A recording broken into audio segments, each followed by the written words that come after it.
over here. I know. I like it. always And good. our reflection is like bouncing off That's pretty one weird. of your cages, and it's That's cool. really I can small. see myself in the Basically corner. Inception. Yes. Okay, we are live. Go for it, Joe. Holy shit. Welcome to number 65 of From the Ground Up. First of all, I'd like to say that it doesn't feel like we've done 65 episodes. I was about to say, definitely didn't know it was 65, so that's great. But thank you so much that people care to listen to us. And Okay. we've gone this long. And I want to also thank Melissa and Tony. Tony, Jerome. of course, from Selective Scales, who we had on the podcast before, but they hosted Southern Carpet Fest.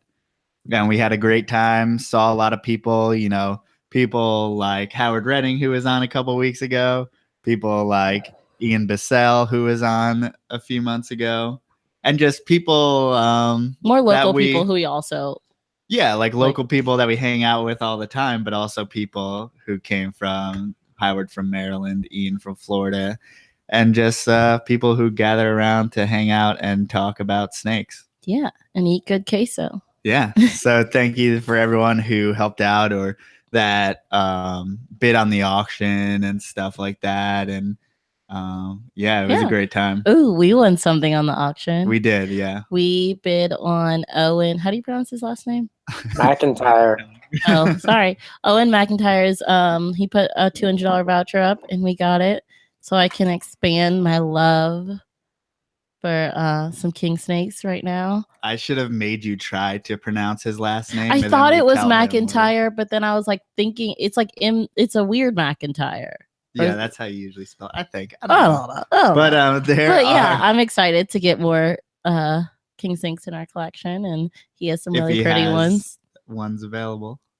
Don't tell me that. I'll wait till next year if I have him. to. Is there an expiration on these vouchers? I don't know. You have to ask him. But for Theportcitypythons.com, we have some t-shirts for sale. Helps us support the podcast, host the podcast, all that stuff. And Amazon links are in the descriptions of the podcast as well as the YouTube videos. All you do is follow the links, shop as you usually would. Is there anything else we needed to say before that? All right, so today we have on Garrett Hartle of Reach Out Reptiles, and Garrett works with locality and dwarf species of retics. Hopefully I didn't butcher that. Garrett, close enough, yeah. Yeah, give me a better intro for yourself there. I think I might be the only person that full-time works with nothing but dwarf and super dwarf retics. And I mean, dwarf and super dwarfs are locality retics. The terms are not, a lot of people think dwarf or super dwarf is a genetic trait like it is, like you have dwarfism in humans. It's not like that. These are insular forms from little islands. So you have to selectively, we use those to selectively breed for size. So are they subspecies or are they? They are. Yeah, they've actually recently been reclassified as their own subspecies, Malaya python reticulatus jampianus.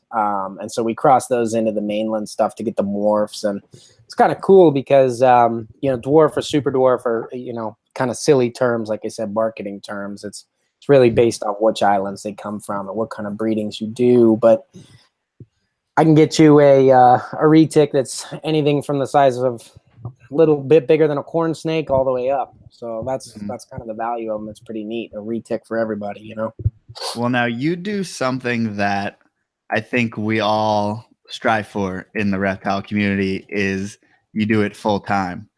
Yeah. So I kind of want to go back on the origin of that.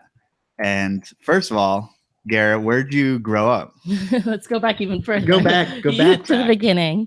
Yeah. Well, that's kind of a loaded question. I was a bit of a nomad for a while. I mean, I was born in Pittsburgh, which is where I live now and where Reach Out Reptiles is based. But and I ended up buying a house that my grandfather built in 1950. It's the house my dad grew up in. So my kids now are fourth generation in this place. So wow. That's kind of fun. But I actually moved away from Pittsburgh when I was 5. And then I lived in several different states.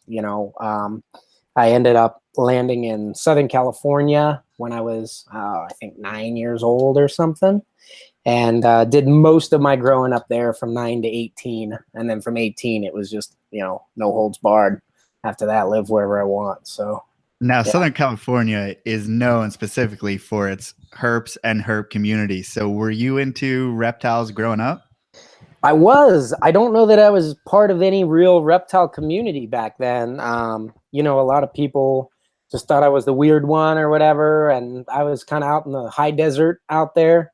So I ended up, playing with a lot of like rattlesnakes and things like that. And I was always the guy to like relocate those for everyone so they wouldn't get killed. And so I got a lot of my early on experience with that. But no, I unfortunately I did not have, other than they used to have a really cool, and maybe it's just my old memory going back, but they had a really cool reptile show in San Diego called IRBA. I think it was International Reptile Breeders Association.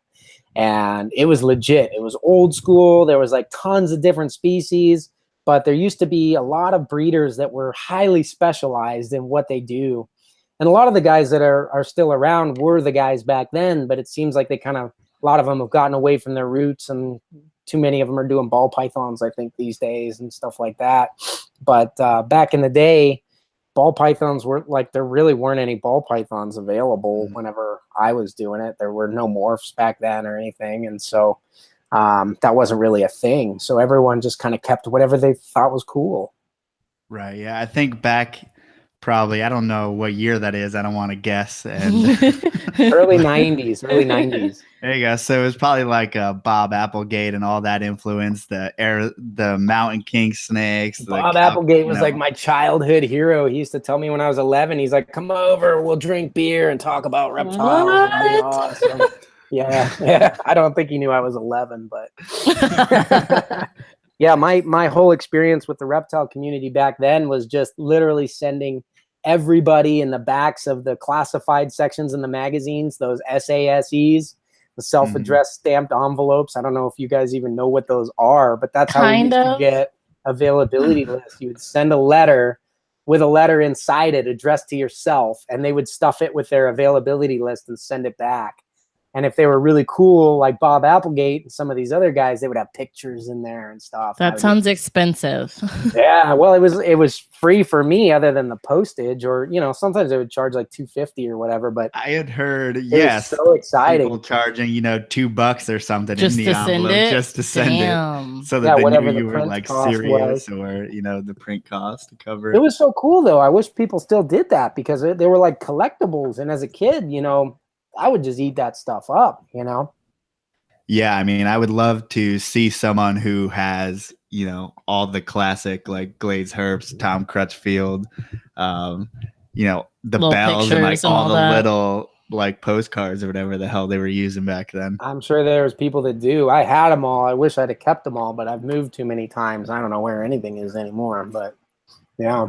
Yeah, it's like little pieces of herp history, and that was really like when this all got started. I mean, there was really only that generation that kind of kicked this up, and till now there's people like you who can breed like a very, very specific niche of animal and make a living off of it, which is awesome. I think, I mean, I really think it's cool. In some ways I miss the old days, but in other ways, back then we were still kind of rolling off the idea that reptiles were disposable pets, like you'd buy a $25 green iguana, and nobody would spend $500 that's needed to set one up, because it's a $25 iguana. And they'd be like, nah, I'll just keep it in my bedroom and whatever, and see if it lives. And then you'd replace it. And so which is still something.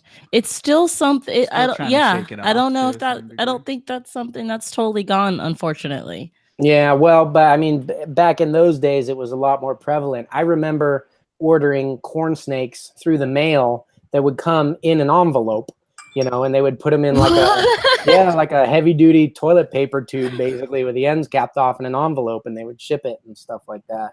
So it was just a different world, it was kind of a wild west. And I know that Western Pennsylvania, where I live, is a lot like that, because there are no, excuse me, snakes falling around in the background here. in Western Pennsylvania, there's no exotic laws governing reptiles, so kind of anything goes. You can go to the local reptile show and buy a Nile crocodile if you want, or whatever. And on one hand, that's really cool. On the other hand, the sellers have got to be on their game to make sure that they're doing right by what's right by the animal. I'm all for somebody being able to have a Nile crocodile if they're capable of that, but that's a freaking Nile crocodile. I mean, that takes a lot, and I don't know if the local show here in Pittsburgh supports the right kind of crowd to do that or not, especially at lower prices. When you can buy incredible animals for less than $500, it's not a good recipe for the animals. So I don't really miss that part of it, but there was a whole wild world of discovery back then that was pretty cool. So yeah, we've certainly made a shift from imports to now everyone's breeding. Even in my own collection with the locality retics, I'm trying to move away from wild caught animals as much as I can. I've bred them. I've kept those original stock animals, and now most of them are just being retired to live out their lives. And it's really those F1, F2, but all no inbreeding going on, all still wild caught genetics. Those are the animals that are now kind of the foundation of my collection. And that's what's really exciting for me, because you still have all those rich genetics, but it's an animal that its parents obviously did well enough in captivity to reproduce, and it has that genetic predisposition to do the same thing. And it's been with me its whole life. So it's just kind of a joy to keep. I really don't miss a lot of my imported pets and wild caught stuff growing up. Not that there's anything like wrong with that, but I think if you're supplying a pet trade with those animals, the goal has to be to get those animals established in captivity as quickly as possible for the sake of the animals and the environment and everything else, Absolutely. And now that we're delving into it, anyway, so we might as well, the chat's going crazy asking about basically the stigmas on those localities and the dwarf retics, and that they are a little bit more uppity and stuff like that. So is there a difference between some of these multiple generation captive born animals? Well, first of all, I find it funny, almost hypocritical, that super dwarf reticulated pythons have, I can't see the chat, but I'm sure what they're asking is they're flighty, they're bitey, they push, those kinds of things, or that they're very cage defensive. And that's the reputation that all retics used to have when I was a kid. If it's a retic, it's like you're buying a giant, flighty, bitey, cage defensive animal. And because everything was captive or wild caught back then. And really, just as soon as you get a captive bred baby and you grow it up yourself, if you half know what you're doing and you actually interact with your animals, that stuff goes away. So I do find it funny that retic breeders, that now the reputation for retics is these calm, tame puppy dogs of giant snakes, the gentle giants, still say that super dwarfs are like that.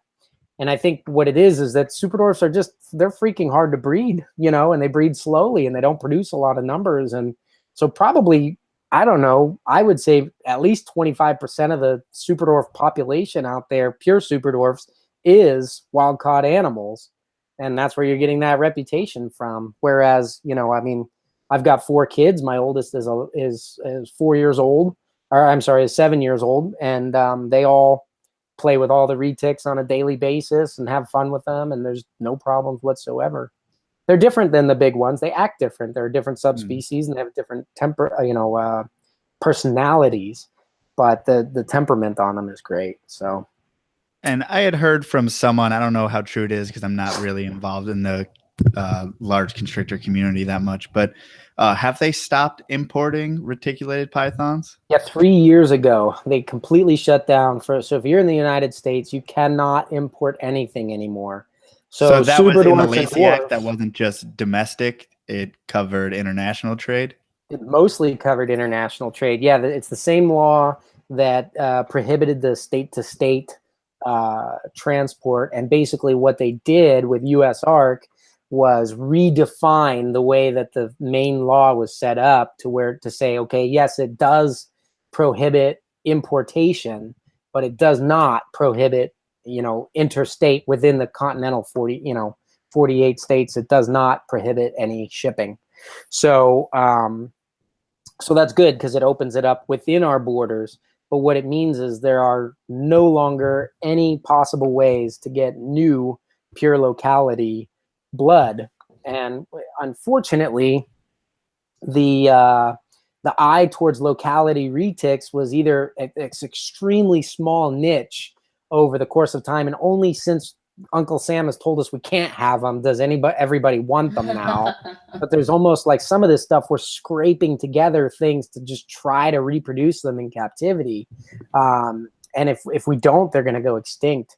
And so dwarfs and super dwarfs are in that category because they all come from this group of island within the Flores Sea. There's a bunch of islands down there that have these insular forms of smaller growing retics. And most of what we have in the United States has been crossed into morphs to make morphs smaller. They're no longer pure. You can always take a pure locality animal and breed it to a morph, but you can't take two crossed animals and ever make them pure again. So if someone doesn't breed those pure locality animals, they're gone forever. You want to ask Paris this question? Yeah. So from the chat, Paris asked if I don't know how to pronounce Kalatoa retic is a good first retic to keep.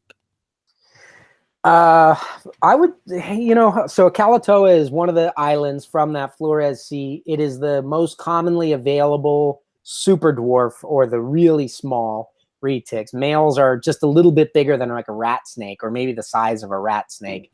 And the females might be the size of maybe a jungle carpet python or something for comparison. I would say, yeah, they're a good first retic. Are they a good first snake? No. So he has a corn snake and a boa right now. I mean, if he does his homework and he studies, jump on Reach Out Reptiles YouTube channel. I put a lot of educational content up there. It's a great place to learn about these guys.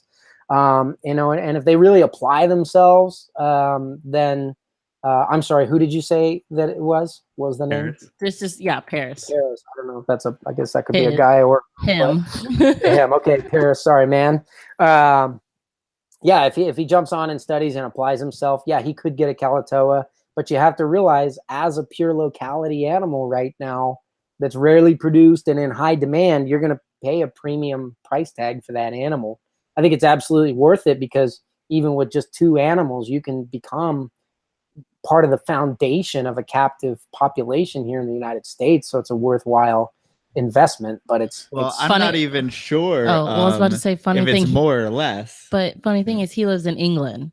Right. So I don't know if it's more or less important. It may even be more important. There you go. Well, nevertheless, I would definitely encourage going captive bred with those.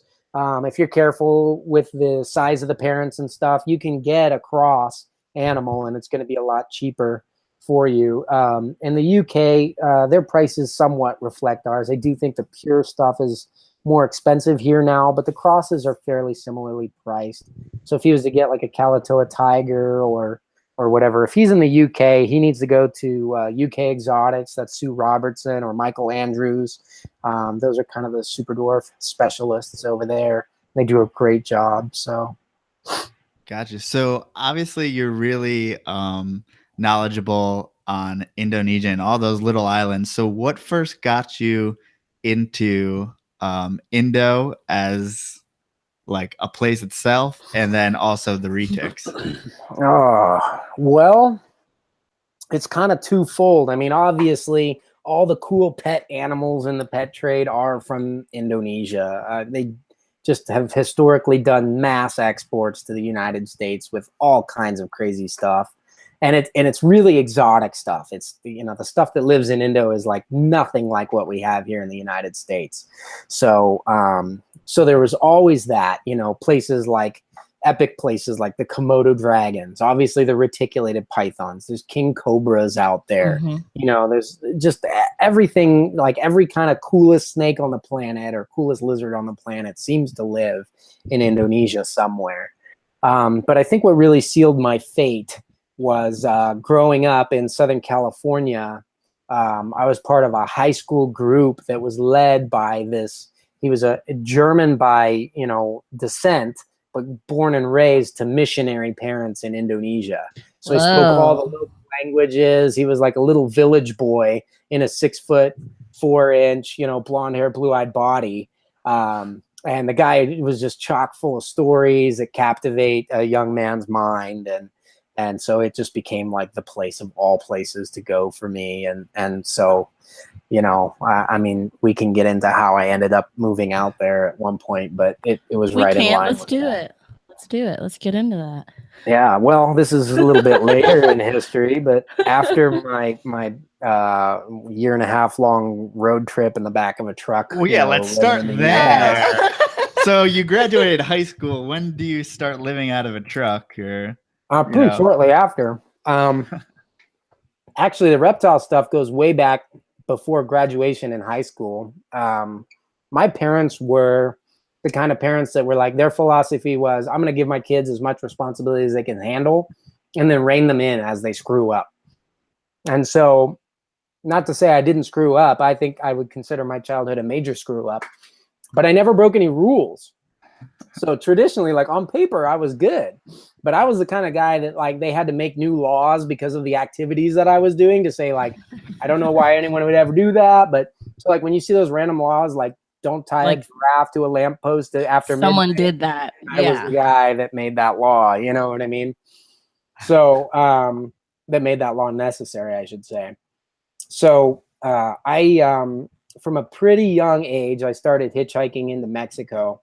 Like 13, 14, I couldn't drive yet. What? Yeah, and I started spending my weekends down there with unscrupulous types of people.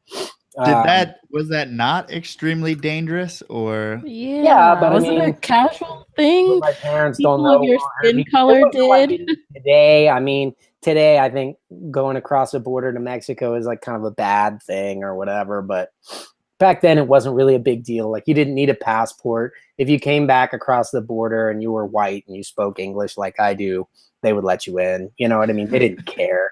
So I would go with these guys that just like to go out to the desert and get drunk and all this kind of stuff. And I would leave them and go out herping all the time. And I didn't know it at the time, but apparently it's illegal to bring animals from Mexico to California. Generally frowned upon. I didn't know that. But like, I mean, my thing as a kid was I was in the backyard catching whatever I could and just think it was cool. And I would take pictures of it and talk to people about it as much as I could. So when I started going to Mexico, I'd be like, wow, check out this cool lizard. I'd pick it up. You know what I mean? I learned all my little catch techniques and stuff for lizards and snakes. And I started to find that as I got back into America, people were willing to pay me for these animals.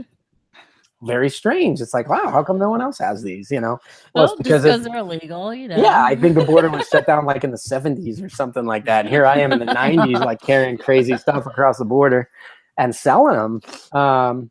So I accidentally made some money doing that.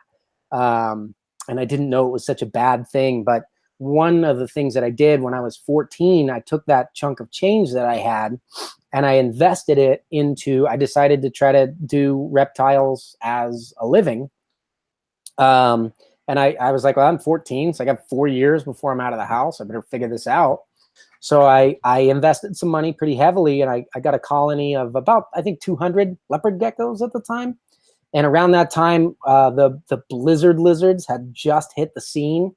I remember buying my first male blizzard lizard. I think it was $1,500. Oh my God. 14 years old. Of course, I had wads of cash under my mattress that my mom didn't know about or whatever. So I just used that. And I started breeding these things and I had a whole rack system going and the Trempers were awesome back in the day, helping me figure all that kind of stuff out. And then Jay down at Prehistoric Pets was kind of, I would learn things reading in between the lines from him.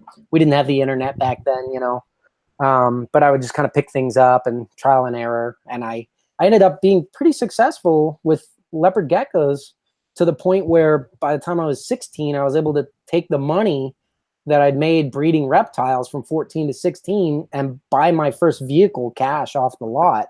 And how did your parents I was feel about to about say you this got some colony very, that you very grew up? open. I mean, and they were all understanding right. We had like a parents. big ranch house, and it was like spread out. And I was kind of my room. I actually took originally when they bought the house. It was supposed to have like an 8-car garage, and so I just split it in half, and I made my room / reptile room in there, and that's where I lived. And they were like, "Oh, that's cool. He gives his sisters the other room, so we don't really care what he does down there." And I wasn't allowed to keep snakes when I was little because my mom was terrified of them. But she basically, her rule was, I don't care what you do inside your room, but when it starts to affect us outside the room, we got a problem. So I had hundreds and hundreds and hundreds of reptiles stashed in my room of all kinds, venomous, non-venomous. Obviously, she wasn't allowed to know about the venomous stuff, so I had to keep that hidden. And when it got to the point where I was sleeping on the living room couch because there was no bed, I moved my bed out at one point to make room for more reptiles. She was like, all right, this is crossing that line into affecting us now. So I remember screwing a couple bicycle hooks in the corners of the room and putting a hammock in there that I could fold up during the day. And that was like the only open space in my bedroom. So yeah, I just ran all that kind of stuff and did whatever I did. And I was able to mail order most of my supplies, so my mom didn't care. And I was an avid bicycle rider back then. So I got a job at Petco at 15, lied about my age. It was 17 miles away because I lived out in the middle of nowhere. But I rode my bike to work, and I was the manager of the reptile department there. And so I was able to kind of like they let me, if I had to order crickets, I would order them at cost through the Petco thing. So that made it more feasible. And I mean, does any mom care if their son makes enough money to buy his first car cash and doesn't ask her for it? I mean, that's a good thing, right?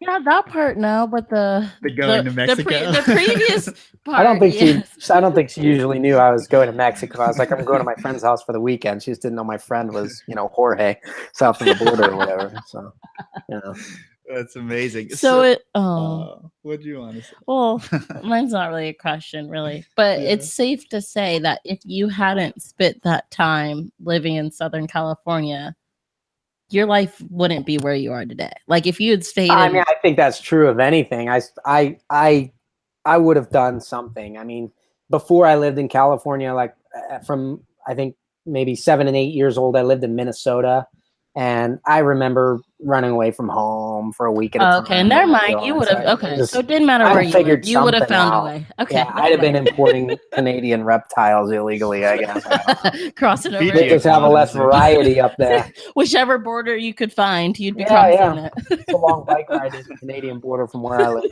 So would have made it happen. I'd have been dealing timber wolves. Now, I mean, there's obviously two things that need to come together to be successful in the reptile business and do it full time. I know what you're gonna say. Like the business side and the snake side. But I mean, were you just naturally entrepreneurial at the same time as you were like a reptile guy? Because obviously built his bed out of who bike knows? Stuff. Like this man is little MacGyver. But what kid wants to sell? Like thinks about it that way. Yeah, I'm not sure where that came from. I mean, my thing is in my family. So, like, my dad, he's an animation producer. He's actually does the Bugs Bunny show right now. He's a director for Warner Brothers. So I come from a long line of adventurers. Like, I mean, Daniel Boone is just a couple generations back in my family and stuff like that. So it's just kind of like adventurers and storytellers. And I really just think that bodes well for sales because you're like, hey, here I am having so much fun. Look how cool this is. And everyone's like, I need to have fun too. I guess I should buy whatever you have, And it just kind of happens that way, So I think it was about that. I mean, I remember back then so many of my customers being blown away that at the age of 14 or 15, I could compete with top breeders in the leopard gecko realm. And I had no overhead because I don't pay my own electricity. I don't have to pay taxes on it because I'm under 18. So I was just like, well, what's your cheapest price? I'll beat it and give them to you. And they loved it. And I was always very good with customer service, make sure my animals were top notch because they were the world to me.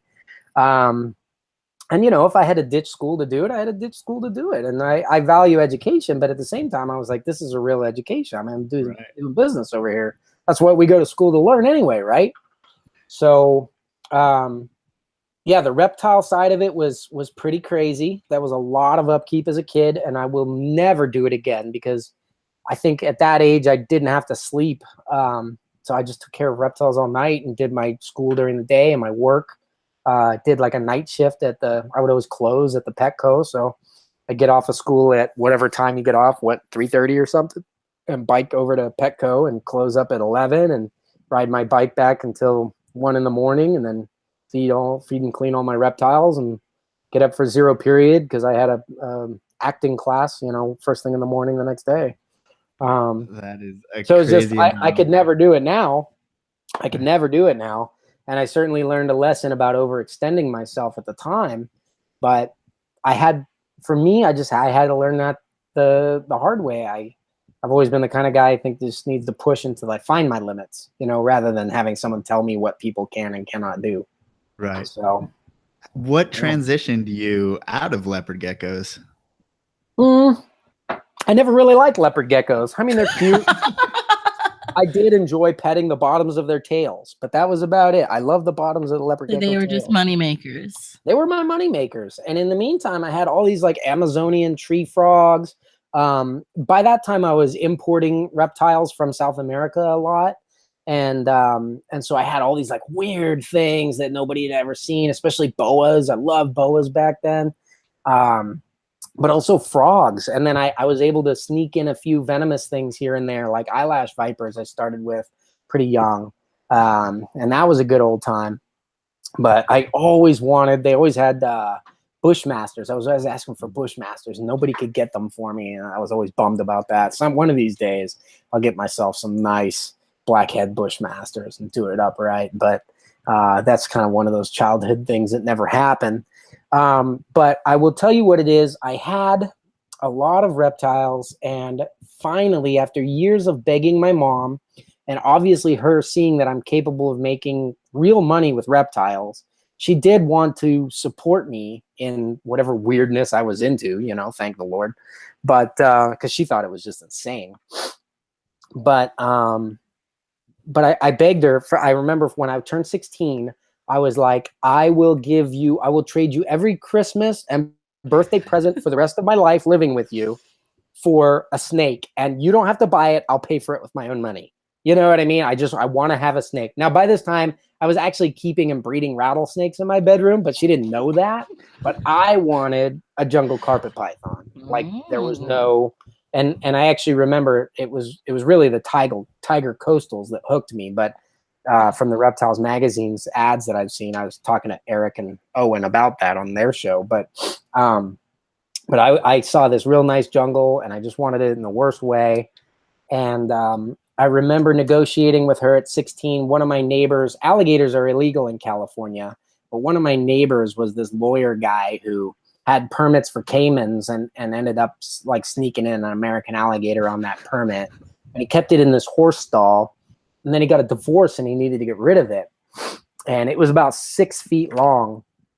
And I told her, your choice, Mom. For my birthday, I want either that alligator or this baby jungle carpet python that's totally harmless, I promise. And she said, okay, you can have the alligator. What? Yeah, so I got a 6-foot alligator, but I didn't stop. I kept working her. And a couple months later, I was able to get that jungle carpet python. And I swear that poor woman had nightmares for every night for 6 months after that, that I had the jungle carpet. But shortly after, I actually got my first reticulated python, which was a Jampea. And at the time, that was like the cool new thing. Like, check these out. They're dwarf retics. They stay small. Bob Clark had brought some in. He bred them to albinos and bred them back and made the first albino Jamps.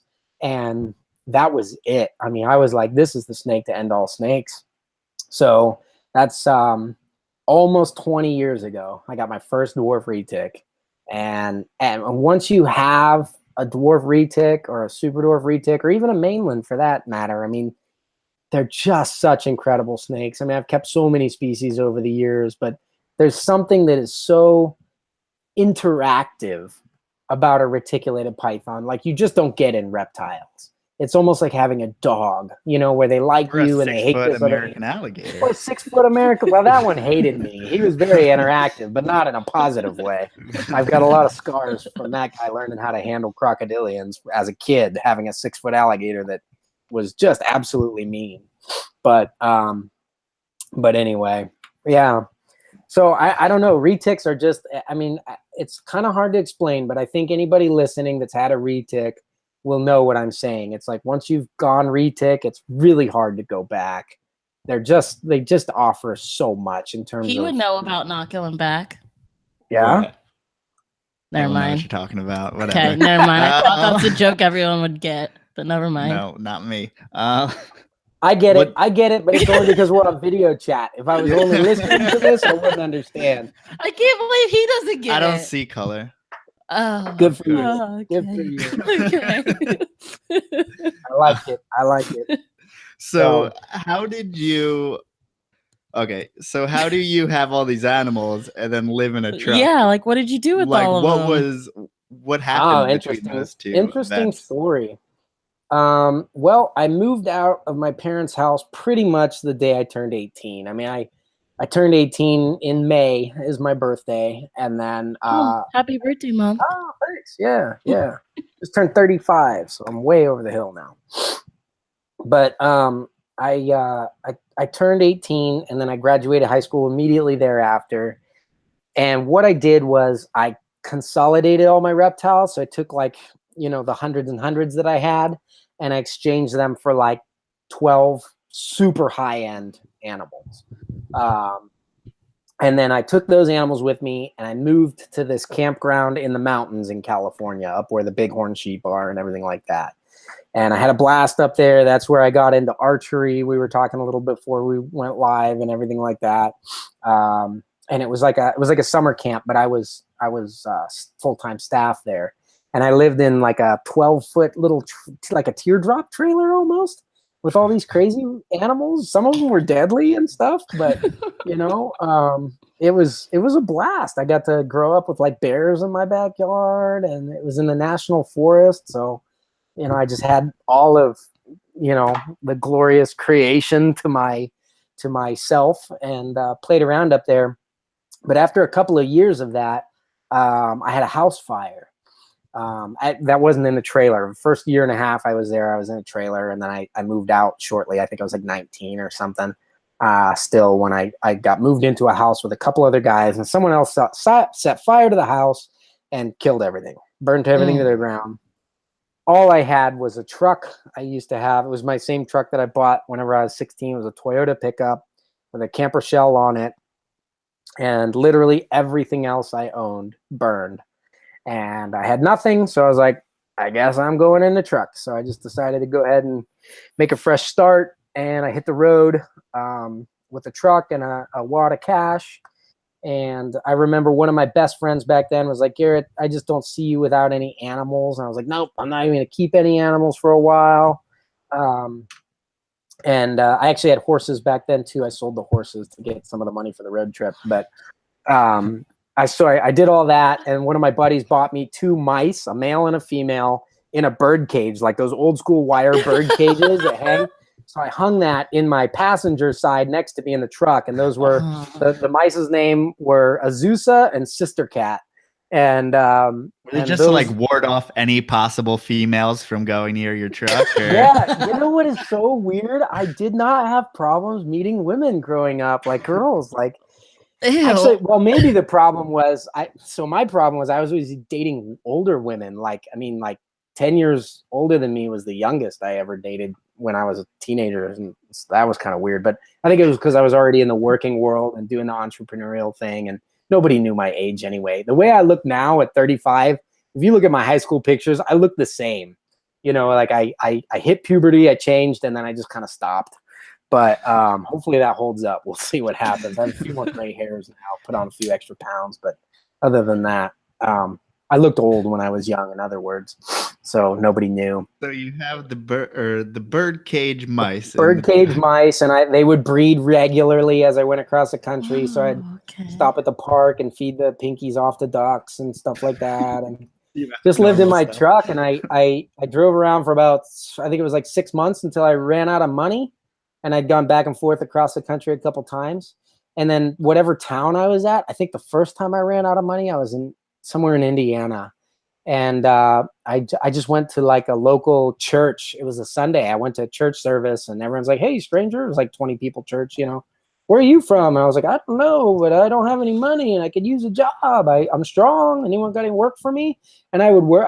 Some old guy paid me to buck hay at his feed station or something. So I bucked hay and stacked hay bales for a few weeks, and I'd get some money in my little cigar box and hit the road again until I ran out. I did that for a year and a half. I would just run out wherever I ran out, and I would go to a church because people are generous at churches, and they'd give me a job, and I'd sleep in my truck and work for them and eat out of cans. And I did that for a year and a half. It was cool. Probably like around, well, probably a little bit before when the book came out, but have you read Into the Wild? No, I haven't. Basically a story of someone who did exactly that, but then he dies in the Alaskan wilderness. But then, you turned out a little better than that. Yeah, well, I didn't make it to Alaska. That was on the plans, but I never got up there. Actually, what happened was I totaled my truck, and I tried to move to Jamaica. We'll make a long story short. And I made it to Jamaica, but I got deported within like 2 hours. And they sent me to Memphis, but I didn't know anyone in Memphis. So why did they send you there? Because it was just wherever the next plane out of Jamaica to the U.S. was going. And oh man, I will not recount what happened to me at customs on the way back in. That was not a pleasant experience. Don't mouth off to the customs. They're not messing around. No, I was having a bad day, and they did not care. So they searched me for drugs every which way they could, and turned me loose in the airport. And I snuck on planes to get back to Pittsburgh, where I had some family. And then from there, remember the guy I told you about that was like the group leader that was from Indonesia? I was like, okay, well, I had all these cool reptiles. My house burned down. They all died. I had a truck. I totaled it. They all died. By the way, it wasn't me that totaled it. I invited a buddy to come on the road trip with me for like a month, and he totaled it. Thanks, Nick. But at any rate, so that ended that chapter of my life. And just very provincially, this Indonesian guy was like, hey, there's this German family. They got a kid. He's moving to Indonesia, but he's going to attend this international school. He doesn't speak any English. The whole family, all they speak is German and Indonesian. And they need somebody to help the kid with their homework. But you're going to have to live in the house with them. They'll pay for your way, but they won't give you any money. He's like, I don't know anyone crazy enough to do this. You got to sign on for a year, except you. You want it? And I was like, all right. So within 30 days of being deported from Jamaica and coming back, I was in Indonesia. And that was that. Yeah. Wow. You should definitely write a book. That sounds like a lot of work. I'm trying to breed super dwarfs over here. I mean, you can hire someone to do it. Your story, and we haven't even heard all of it, is definitely book worthy. Well, yeah, definitely. By the time I moved to Indonesia, things started to get interesting. So, started? Are you serious?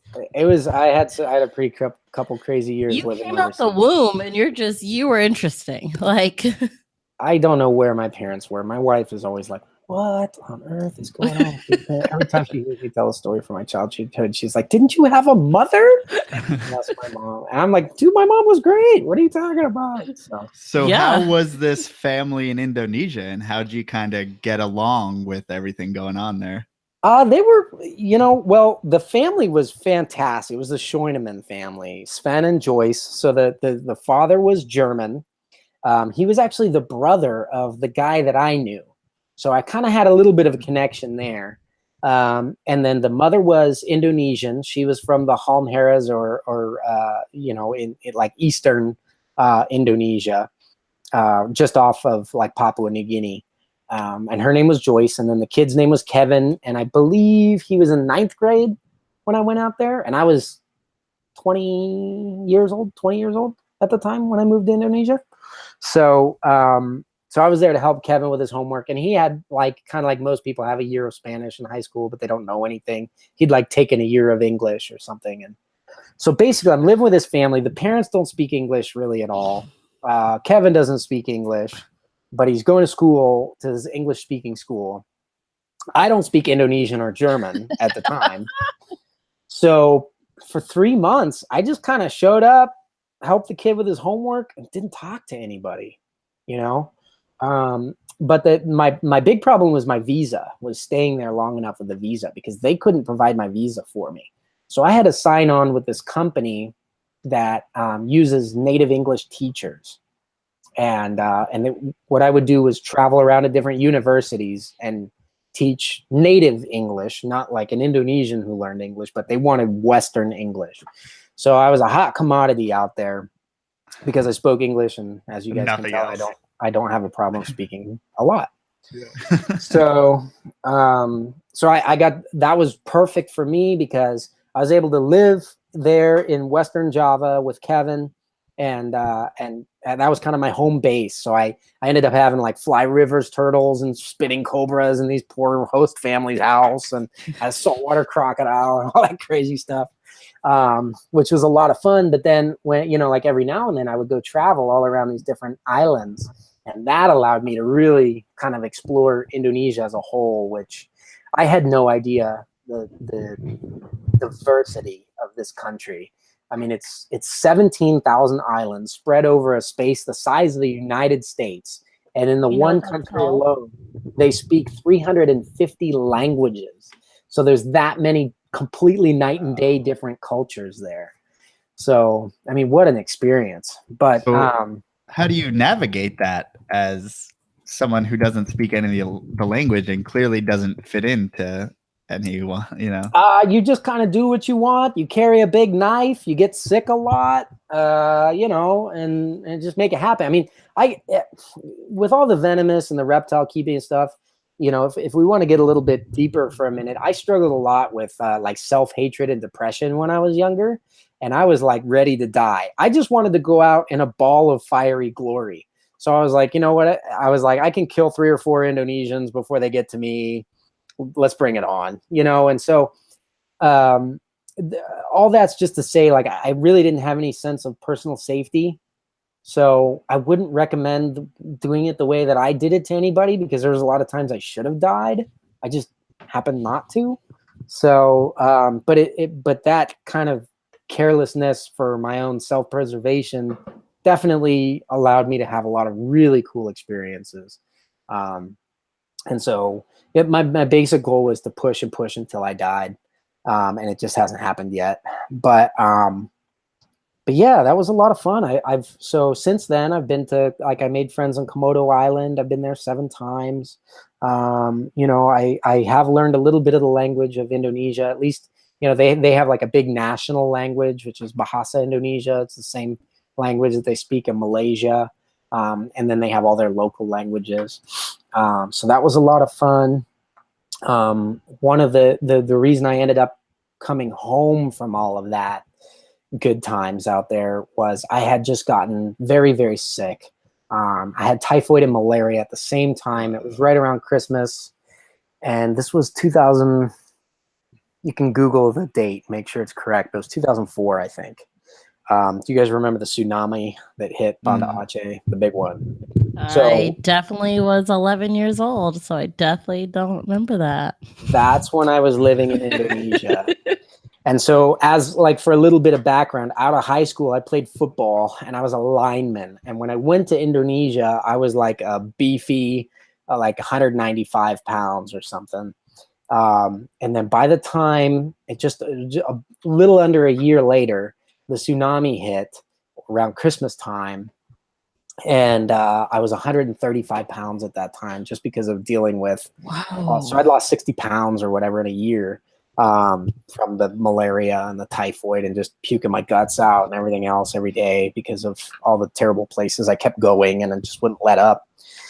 And I had this one, I don't know what the illness was, but I was out of it for like 3 days. The family tied me to the bed, poor family, because I was like delirious and stuff. But I woke up and it was 2 days before Christmas. And then the day after Christmas, I think, was when the tsunami hit. And I was living in Java, but Sumatra is the next island to the west.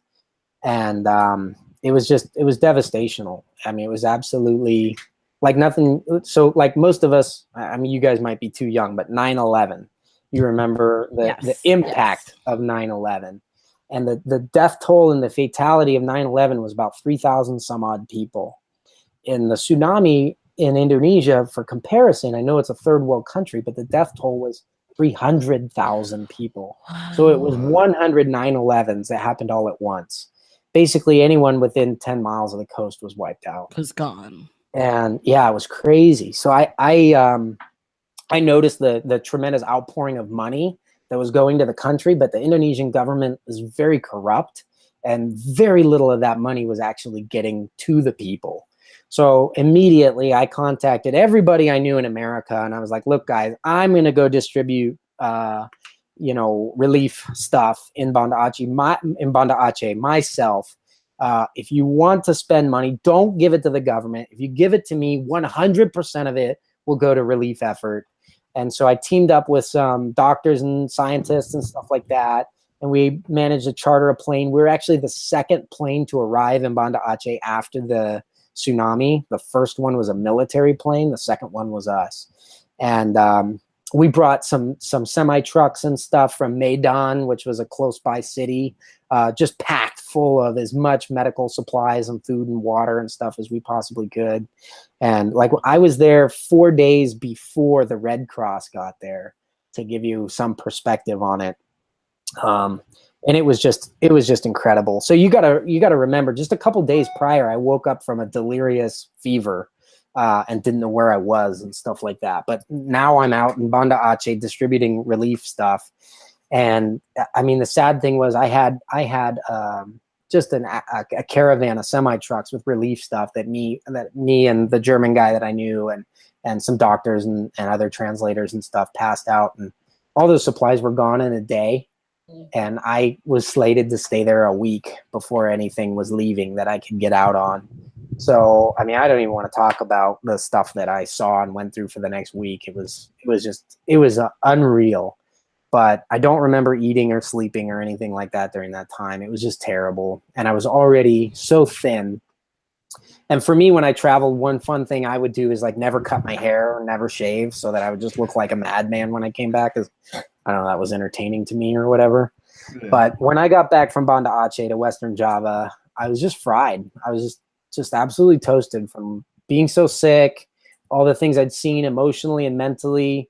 And I really felt like if I continued to live in Indonesia, I would die. You know, I couldn't do it. So I said goodbye to the family. I came back to America. And I remember my own mother picking me up at LAX, didn't recognize me when I got off the plane. I just looked so different. I walked right up to her and I was just like face to face with her. And she's looking around me, trying to find me. And I was like, Mom, it's me. And she's like, oh my gosh. And starts crying and everything. I look like Kurt Cobain right at the end or something like that, you know. Now, you, like you said before, you were like someone who went to such lengths because it's almost like you didn't care whether you lived or died. Yeah. Being so close to whether it's the death of other people through the tsunami or like death yourself from illness and stuff like that, like what did you end up taking away from that when you came back here? I mean, you know, there's something inside of you when you go through that kind of stuff. I definitely dealt with like a lot of post-traumatic stress type of stuff after that for a while and things like that. But it gives you a real perspective on life. And if you're going to continue to survive events like that, even just emotionally, forget about the physical aspect of being all, you know, just skinny and stuff, but just emotionally survive, you have to find the good things in life. And I think there's something, whether it's you, Joe, or you, Melissa, or me, or any person on the planet, any species of reptile we work with, any kind of thing we can take on or endeavor, there's a good and bad side to it. And I just choose since that time to look and find the good in people and things and focus on developing that. Because at the end of it, we all die and just return to dust from which we came, right? And whatever we did in our lives is the only thing that lives on. So I don't know how long I'm going to live, but you know, you got to try to have some kind of a legacy during that point. And I think every one of us affects the people that we're around negatively or positively. You can feel it when you step into somebody's presence. There's a change of atmosphere if they're a really positive person or a really horrible person, you know. And so it's kind of like, what kind of impact are you going to have on the world? And I don't know why I wake up every day, but every day that I wake up, I'm like, all right, let's figure out why I'm here today and see what good I can do that day, you know. And that's kind of what I took away from it. I don't know why Melissa just ran away. No I one scared her off. could see the video. You're the first one to ever make Melissa cry on this. I'm sorry, Melissa. Well, let me show you, just because it tees into it. This is something I think is funny. A lot of people ask me how I get so much done in a day, owning the business and all that. Mm-hmm. You won't be able to see this, but anybody watching can see this. I actually have a time management strategy that's based on Benjamin Franklin's time management strategy. And so if you look at this, if you guys Google what Benjamin Franklin does in a daily living, you will find this daily schedule. And he has the hours and events for how he works versus personal time for that work-life balance. And then on this side here, he asks himself 2 questions. And I ask myself this every day. The first question is, what good shall I accomplish today? And the second question is, what good have I done today? And it's a little something to keep me accountable. On this side of the sheet, I just have my different activities developed into what I might do that day: create, maintain, reach out, or notes.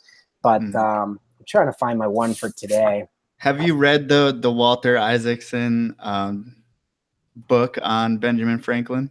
I have not. No. Is that where it came from? Benjamin Franklin is like a million people in one. He's just outrageously productive and had like multiple careers and just so like impactful.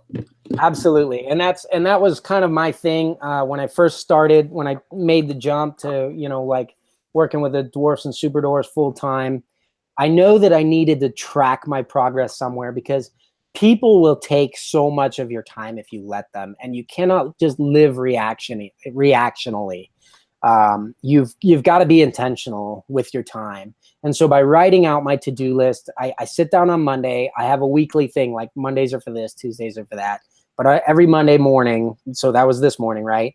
I sat down and I wrote out what I'm going to accomplish every day now through Friday. And what I love about Benjamin Franklin's thing was his perspective. You know, he would do the minuscule things for the day, like, oh, I got to mail this, or I have to call that person. But his perspective was always like, what impact am I going to have today? So if today is the last day you get on Earth, is it going to be worthwhile? You know, and I think to try to have that perspective as we move forward is that's to answer your question. What did I take out of all that, almost dying and being around so much death and all that kind of stuff? That's definitely what I've taken out of it, is that life is short, life is sweet, it can leave at any moment. And if you're going to do anything worthwhile, you damn well better be intentional about it. Now, as a young person, how did you start living intentionally, and kind of where did that get you, or where did you turn your life from there?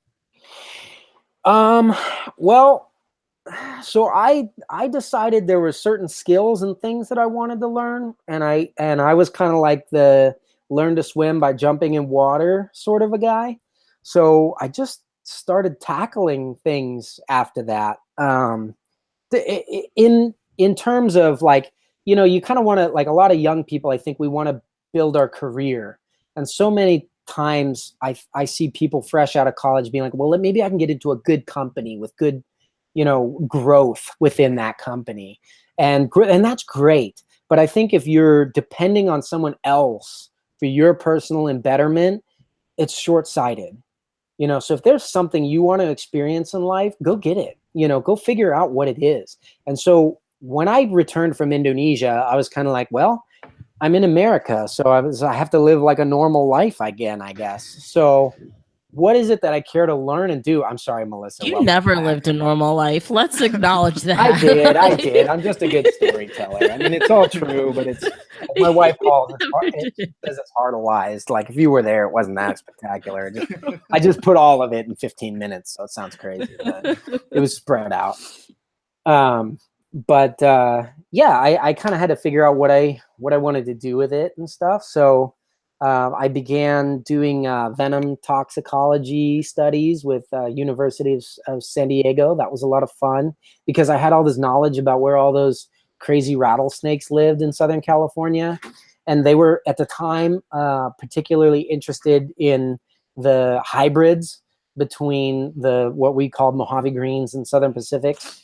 And I knew there was only a few spots you could find those, but they had these really unique venom properties. So I was finding them these wild hybrids and milking them for their venom, and the students would then take it from there. So this was a time where a civilian, just kind of regular guy, although you have all this experience, they don't discount you for like just being a normal person, not being a herpetologist and stuff like that. Yeah, they do. But I'm a firm believer in it's about who you know and what you know. And I'm relentless. I don't think I've ever had a job that I filled out a job application for. Anywhere that I wanted to go, I would like, a lot of people know me, like in the reptile world anyways, from Prehistoric Pets. I started working there in 2000. Oh gosh, it was like 9 years ago now, whatever that is. So like, I think it was like 2009. I started working there. Well, maybe 2010. I don't remember. But anyways, it was a while back. And when I wanted to work there, I was about to get married, and I had just broken my back with trying to train some Mustangs. Wait. I skipped a couple of years. Like you literally broke your back. That was the third time I broke my back. It was pretty hard. So you fell off a horse or something? Horse kicked me in the stomach, broke my spine in 3 places. Yeah. At the time I was managing, this was after the venom toxicology, I ended up managing a horse ranch, and this horse ranch was really cool. They would basically do Mustang roundups where they would catch these wild Mustangs out in the West. And most of those Mustangs were rounded off and sold to glue factories or whatever. But this ranch would buy the Mustangs, and then they would do, are you guys familiar with Mustang competitions? You ever see those? Not at all. So you take a horse that's never seen a human, you pair it up with a rider, you get 3 months to train it, and then you compete at the end of 3 months. And they try to see who has the best relationship with their horse. And it's amazing when you work with horses, you can have like a telepathic communication with them almost. It's incredible. And my retics are like that, I swear. They are that in tune with their keepers. But funny enough, a lot of my animal handling techniques did come from working with wild horses and trying to convince an animal that's capable of killing you to trust you and love you and listen to you for some reason. And so, retics were my retirement from dangerous animals, But anyway, I did that for a number of years. It was great. It was a lot of fun. But eventually this powerhouse mare with a new foal, I was taken around. She was normally gentle, but I just spooked her around her baby, and she kicked me in the stomach and broke my spine in 3 places. And so it was I think it was like 9 months of rehab to learn how to walk or whatever and get that all going again. And when I did, I needed a desk job. And I really was into Prehistoric Pets was starting to open their reptile zoo. Plus they bred retics, which I always loved since that first Jampay I had back in. So anyway, Jay and I were kind of friends just because we both talk and stuff like that and like swapping stories. And so what I started doing was I was on disability. So I wasn't able to work or get a paycheck. So as I was learning how to walk, I would just go down to Prehistoric and spend all day there. And it was kind of funny. I was just like a guy, but I would walk around and literally stop and talk to customers and be like, hey, how you doing? My name is Garrett. Can I answer any questions for you? And they're like, yeah, do you work here? And I'm like, kind of. What do you need? And then and then they would start to talk to me, and I was selling snakes and all this. And I really hooked up with a guy named Tim O'Reilly there that is the retic breeder. He kind of took me under his wing, and Jay loved me too. But every time I talked to Jay, I was like, when are you giving me a job? And he's like, I can't afford to give you another job. We're in financial straits in the company right now and all this stuff. And so I was hanging out with Tim, and Tim's like, we're going to get you a job. Don't worry. And I started volunteering at the reptile shows, and I was just selling stuff. And eventually they gave. That's your not filling out job application. That's it. And and so the idea is, I went in, they knew who I was. I was making more sales than their salespeople. And you just become valuable to the people you want a job from, and then you ask whatever you want. And that's it. You make yourself familiar. You get to know who the right person is. It's all about networking. Obviously, though, message to millennials out there, which I guess I'm a millennial technically now anyway, but I never can remember like what it confuses me. I don't know, but when I grew up, they called me Generation X, and I connected with that. Millennial thing, not so much. But at any rate, millennials, don't be entitled. Yes, sir. No, sir. Learn your stuff. Be invaluable. Be a good, valuable worker. Be better than everyone else in the company. Outpace everyone, and then you'll get your job. And so within about 4 months of doing that, I was the sales manager at Prehistoric Pets. And that's how most people in the retic world got to know me, because I hit it hard, fast, and furious. And they had some incredible animals there. And sales were just slow at the time for whatever reason. So I kind of looked at the assets they had, what the market needed, and started figuring out ways to connect those two things. And I just had a blast. And I learned a ton, because obviously I've been keeping reptiles for a long time, but doing it at a commercial level, in that grandiose kind of atmosphere, it's just a whole different thing. I mean, I was doing international marketing, setting up international brokers, and I was selling domestically. I was dealing with sales in the 6 and 7 digits. You know what I mean? It's crazy.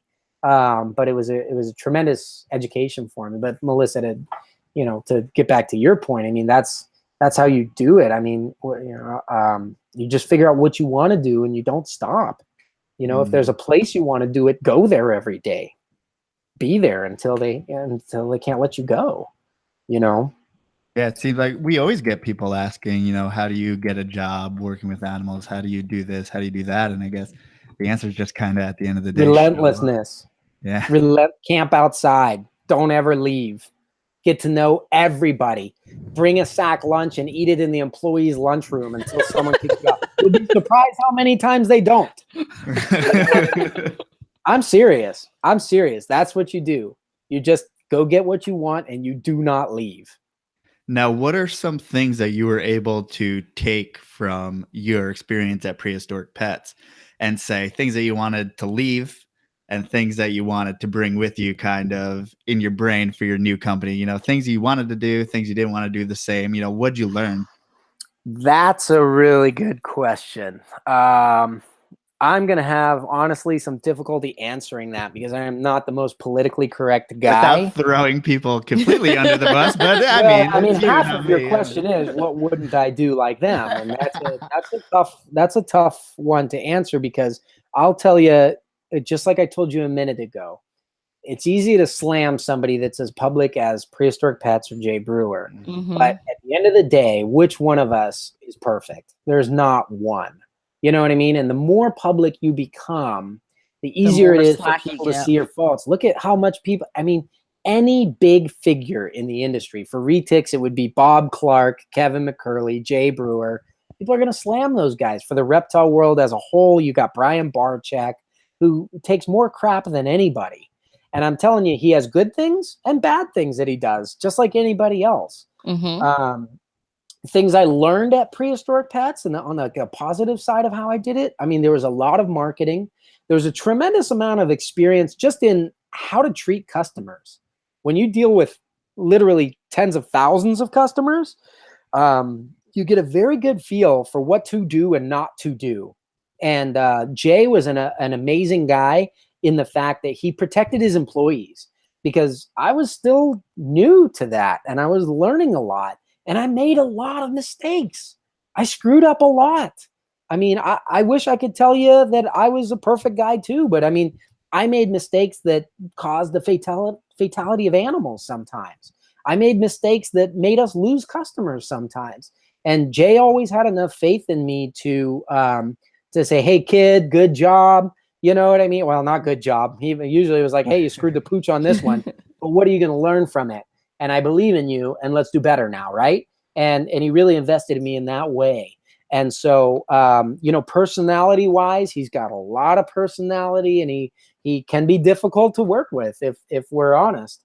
But he has a lot of really good traits, and And if you are the kind of person that can, I mean, my theory on life is this. Melissa, can I ask how old you are? I'm 24. You're 24 years old. How much reptile experience do you have? Oh, none. Year and a half. It's a year since we started dating. I'd never touched a snake before I started dating him. Okay. So you guys have been dating for a year and a half. Yeah. So you have 24 years of life experience and 1.5 years of reptile experience that I can never possibly hope to have, because it's impossible for me to live a day in your shoes. So for a year and a half, you've been learning stuff about reptiles that I could never, ever hope to have in all of my life. So if you and I sit down and have a conversation, if I'm wise, I can learn about reptiles from you. There's definite things I can learn. Take on it. Not only that, you have 24 years of life experience. A second ago, you walked out of the room crying. So that means there is something, some genuine part of your soul that I connected with or could connect with. Oh, well, 100%. It was just Katrina. It made me think about Katrina. Absolutely. So yeah, I lived through Katrina. That was crazy, right? And when you're outside and you see it on the news, it's just not the same as being there. Am I right? Yeah. And so you and I feel like we could sit down and learn from everyone. But I'll tell you what, my 7-year-old daughter that grew up in my household has 7 years of experience in life that I could never possibly hope to have. So there's the people out there, especially on social media, that like to be the experts and put everyone else down. And yeah, we could, I mean, if you want to, we can pick apart anybody on the planet. But wouldn't our time be better spent trying to see what we can learn from one another to become the best possible versions of ourselves? Definitely. And so Jay had, I mean, you think my story is crazy. That guy dropped out of high school at 14 as an orphan and started his own business as a commercial fisherman. He started that. He's Jay, I love you, but he's like almost illiterate, but he's built this 30 employee business from scratch. I mean, the dude, that's awesome, has been through some stuff. And to discount him because you think he's whatever, you think he's annoying, maybe you think he's disingenuous or whatever, the kind of things that people would say online that don't even know him, I think is really short-sighted. You know, I think that the guy has a wealth of knowledge, as does anybody that has, you know, that's trying to learn and innovate and has life, you know, hands-on life experience with reptiles. So how could I not learn amazing things? And you know, when you go with a commercial system like that, you're going for maximum efficiency. And efficiency is good. It's good even for the reptiles, because the more efficient they're going to be, the better their care is going to be. You know, at the point you have to start cutting them back on food or, you know, sparing money to raise your reptiles, you're not doing okay. I don't care if they're in a full naturalistic environment or in a bin setup, you know. So it's not really like, is this way or that way right or wrong? It's about achieving a balance that's best for you and best for your animals. And so certainly there was a ton of information I learned about retics, especially on the genetics side. There were so many incredible genetic things happening, even weird stuff that I spent, you know, like arguing with people online when I was first there, and maybe a little bit more young and inexperienced. I tend not to do that anymore. Like, people want to ask me, I'll explain. But if people want to argue, I just let them be right. I don't care, you know. But there were so many amazing things that we saw, and I started researching things like gynogenesis and parthenogenesis that we saw out of these strange clutches, or null genes, or you know, paradoxism and chimera traits and things like that. All the weird stuff, as well as just random traits like calicos in reticulated pythons and breeding with those, hybridization. I mean, just stuff that I could have never hoped to do on my own if I didn't have hundreds of breeder animals. Yeah, I mean, you have access to a sample size that's well beyond what any hobbyist breeder would be able to, especially with retics. You know, you're having these giant clutches. And in my eyes, this is probably would vary, depend on who you ask and what their time frame was and what projects they work with. But in my eyes, I worked at Prehistoric Pets during the heyday of exciting new morph combos. But even at that time, I could kind of see the writing on the wall that, as much as I love a giant snake that's approaching 20 feet in length and all that kind of stuff, I mean, that's just like it's like an African lion, right? It's just a majestic animal. As much as I love that, I don't think I could keep 30 of them, you know? And so I could kind of see the writing on the wall that for every het albino I sold somebody, that was an albino anthrax that I wouldn't be able to sell them. So for every base morph that I sold somebody, it was an expensive combo that I couldn't sell them, because at a certain point you hit maximum capacity on those animals.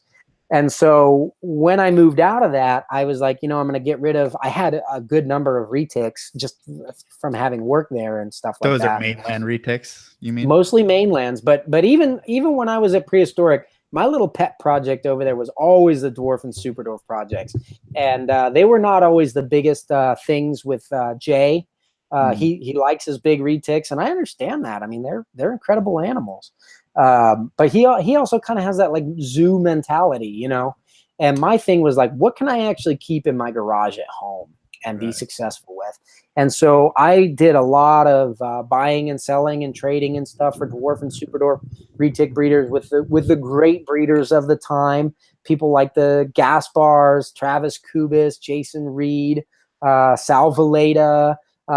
That's how I got to know a lot of those guys that did a lot of those kind of funky projects and things like that. And do you think your experience at Prehistoric Pets allowed you access to maybe learn more about the dwarf and like learn the people in that sector? Oh, heck yeah. I mean, and it gave me authority because I was in charge of their vaults. I was in charge of all the. If you wanted a retic, you were calling me. If you wanted a retic from Prehistoric Pets, you were calling me. Even if you thought Jay Brewer was texting you back, it was me on the other side of the phone. Because Jay is already doing that, and I love it. We do it so many times. It's me texting, and I try to believe that people think it's him, but half the time everyone knows it's me. But that's the way it was. I mean, it's not like I was faking it or whatever, but people usually would find out that it was me in the end, anyways. But yeah, absolutely, it gave me access. It was like all expense paid to the inner circles of the reptile industry. So that definitely, especially as we're talking about networking and who you know, that's the biggest thing. That's absolutely the biggest thing. Yeah. And I mean, we talked a bunch about that before because just from this podcast, we meet new people all the time, and we're always encouraging people to get out and start talking to people and meet people. But I feel like really the dichotomy is why I'm so interested in your mentality towards your business, because Jay is obviously large level, he has dreams of giant zoos and doing all this. And then you're more like small, condensed. You seem to have some type of work-life balance. So, I mean, as far as moving your business forward, do you always want to stay the size you're at and kind of maintain your balance? Like, what are you trying to do in that regard? That's a tough question. Until this point, up until now, my rule for myself is kind of like my rule my mom had for me when I was a kid. Don't outgrow this room. And so I have this one room, and just a year and a half ago today, I had several large mainland retic breeding projects going on. But with the super dwarfs and the way that I do the caging, I like to give everybody a little more space. So my big retics have big space, and even my little retics have more space than most people I think give them. But for every mainland female I moved out, I could move in 8 super dwarf females, and so the natural way to grow, to have 8 new clutches instead of 1, even though it might be the same number of eggs, but there was 8 new projects that I could do in place of 1 with the super dwarfs. And so it just slowly kind of started moving that direction.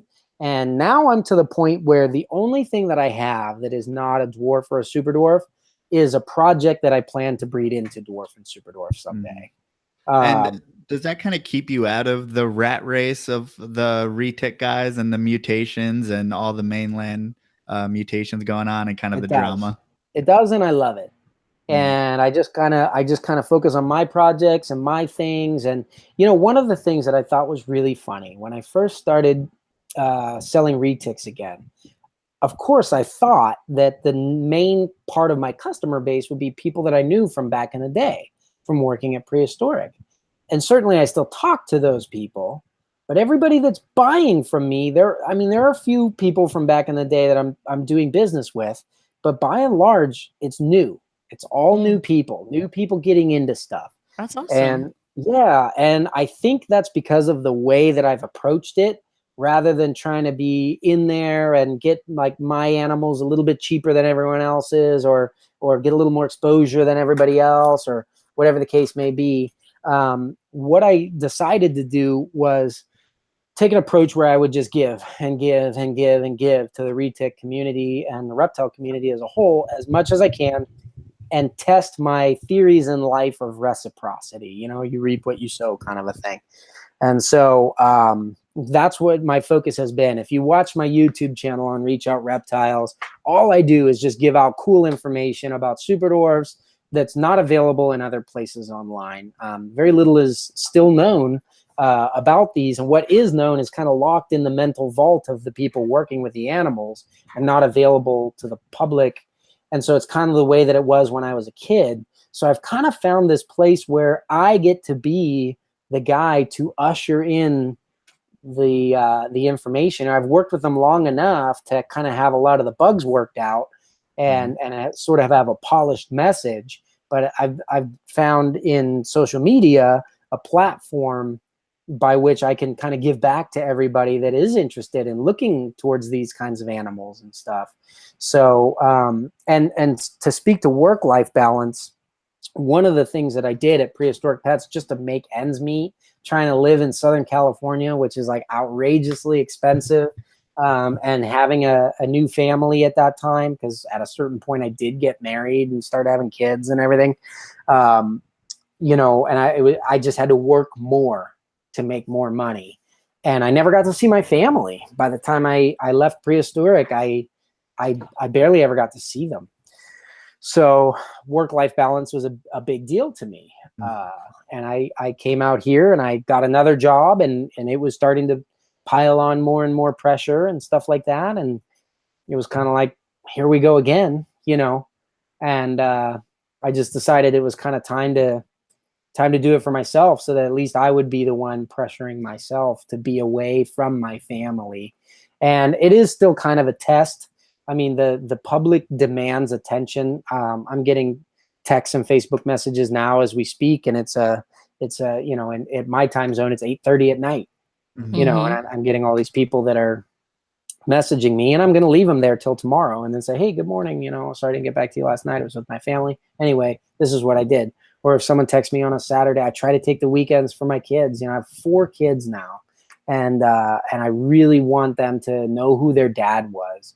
Because, you know, my dad growing up, being a producer and all that kind of stuff, I mean, my dad still works a day that would bring a young man to his knees. You know, like the guy is a machine, and he's a great man, but I knew him, but I didn't get to spend a lot of time with him. You know, I don't want that for my kids. So, I try to force myself to stay within this room. And if I do need to grow, I'll grow in numbers. I'll grow in specialization. I will make better and better animals, so that the sale of one animal and the time it takes because it takes the same amount of time to sell a $300 snake as it does a $3,000 snake, sometimes more, because at the $300 level, you're dealing with a lot of beginners. At the $3,000 level, people out. Yeah, well, I mean, it's not about that. I mean, with my YouTube channel, anybody can jump on there and learn about this stuff, you know, but you know, $500 is a low end snake for me to sell. And most of my stuff is selling off of waiting lists. I get people all the time like, what's your availability list? I checked your website. There was nothing on there. It's like, it's because I have nothing for sale. I have 4 clutches hatching this month, but I don't have anything for sale. You know, tell me what you want. What is your price range? Let's find the perfect snake for you, and I will go make it.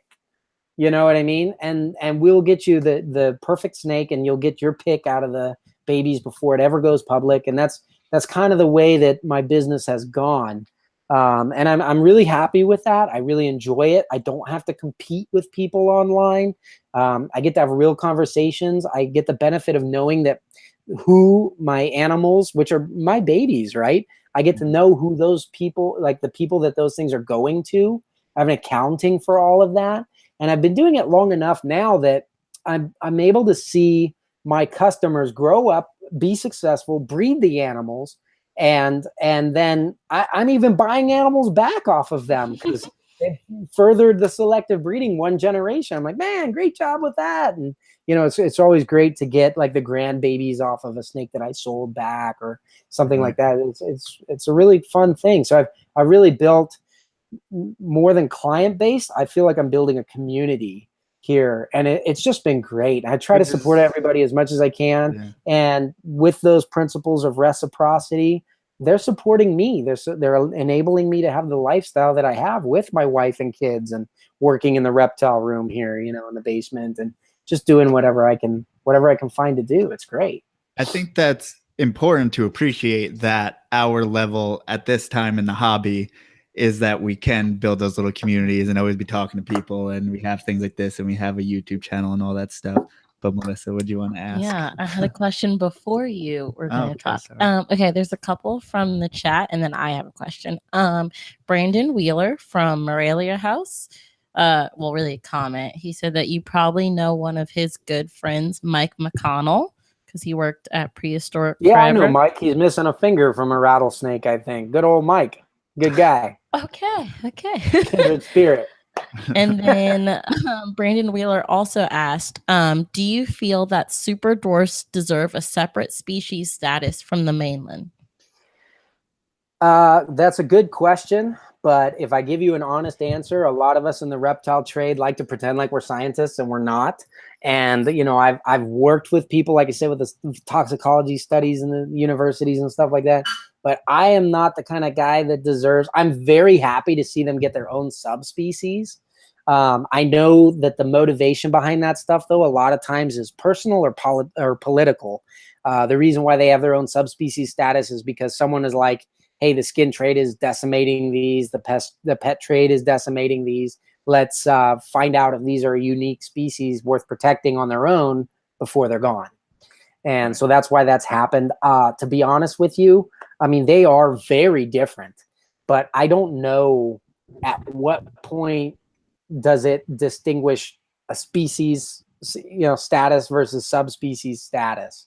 So, I mean, if reticulated pythons and Timor species are and Timor pythons are at the species level, no, super dwarf retics are a retic. They're not a Timor, you know. So that's kind of the way I see it from that regard. Maybe a subspecies, but you know, I don't know. Like when I was growing up, there was like 18 species of crocodiles. Now there's like 27 or something, and nobody's found anything.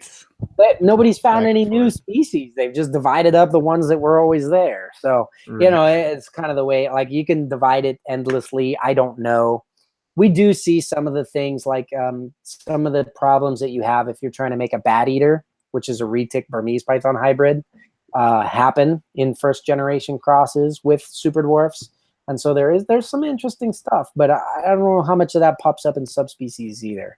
So fair question, Brandon, but I'm not the guy to ask for that. You got to go to some geneticists for that. There are a lot of really cool papers online available for download, stuff that I've been studying and stuff from people that are actually doing the research out there, doing all that hard work, and they're awesome reads. I'd recommend looking that stuff up.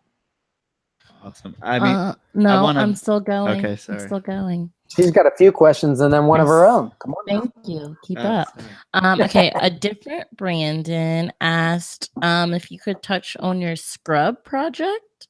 Oh, the scrub project. Scrub pythons are fun. I love scrub pythons. I had them when I was a kid. I have them again now. I have some Wamena bar necks, but all they are, I am not breeding them. I have never bred them. You know, I picked up some choice animals from Dan Maliri, who is obviously like the man when it comes to getting like new imported scrubs. And that is another species like the super dwarf that I would just desperately like to see really take hold in captivity. People do not give them the credit they deserve. They're an incredible animal to work with. But to be honest with you, Brandon, I am actually selling my adult scrubs. Aww. I know. But that's the issue, man. Everyone gets them up to adults, or they get imported right. adults. They don't give them time to settle down, and they Guilty never as breed. charged. You're absolutely right. Not You're that I have scrubs. absolutely right. I do think that's a big issue with them, is moving the adults around all the time. Now, mine were more like juvies, and now they're like young adults. So they still have, I've got a lot of work into them as far as establishing them and stuff. And Dan did too. I mean, he does a really good job with his stuff. And I haven't had them that long. So I'm hoping that they, and to your point, Joe, I am selling them to somebody that is as best as I can tell going to be a forever home for them. And I would love to get back captive bred babies and start, same way I am with a lot of the retics, working away from the wild caught stuff into good bloodline F1s. I would love to do that and play with that. They are a cool species, but with the way that I am now and how stretched thin I am with the work-life balance thing and everything, their scrubs are kind of like a side project and a pet for me. And I can't afford it right now. I would love to. I'm quick to mess with you about getting rid of them, but then again, I'm not the one opening them up and having a heat-seeking scrub into my They're face awesome. or anything. They've like never, they headbutt me, but they don't bite. They're great. They're wild caught, and I have no problems with them. I handle them as they want to be handled. If they want to climb out onto me, I allow them. And my philosophy, this kind of goes back to no sense of self-preservation. My philosophy is, if you're a sexy enough reptile, you're allowed to bite me. My Facebook profile, I think right now, is me like making out with a Cuban crocodile. It's just a baby one. But, Cubans are known for being ridiculously feisty, and it was at my buddy Forrest Fanning's place. And the guy's got some amazing stuff. And someone was like, that thing's going to bite your nose off. And I was like, she's so sexy. She's allowed to, like you find a girl that hot, she can do whatever she wants to you and you're going to like it. Right. So that's kind of my philosophy on the scrubs. I'm like, light me up, baby. You're allowed to, absolutely. It's just more power to you. So, and the funny thing is that, all joking aside, when you act like that around them, they let their guards down. They're like, if you're like, I trust you, I'm not here to hurt you, and you can hurt me if you want.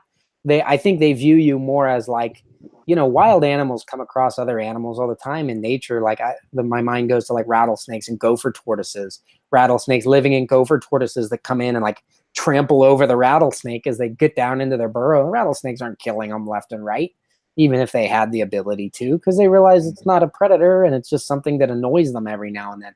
That's what I try to be for my animals, just that annoyance every now and then.